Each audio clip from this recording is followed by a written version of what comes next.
What has been President Obama's greatest achievement so far as president, and what has been his biggest failure? We just asked those questions to the American public. It probably comes as no surprise to know that Obamacare, the Affordable Care Act, is seen as both his greatest achievement and as his biggest failure. In other words, the Obama administration so far is defined on both the plus and the minus side of the equation by the Affordable Care Act.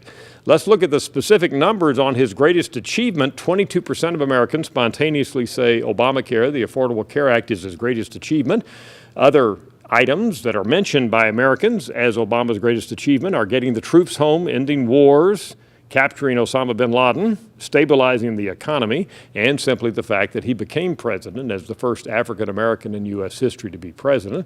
I should point out a lot of Americans, particularly Republicans, said they couldn't think of anything to say as Obama's greatest achievement. On the failure side of the equation, as I mentioned, it is Obamacare as well. In fact, 36% of Americans say Obama's biggest failure so far has been Obamacare. That's followed by not getting along with Congress. Other Americans said his lack of communication, his lack of leadership, and then his failure to get several things done like immigration reform passed, fixing unemployment, and fixing the economy. Naturally, Democrats and Republicans have significantly different views on these issues. Among Republicans, as you see in front of you, his greatest failure is Obamacare. That just swamps everything else, and of course that's where the big percent comes from.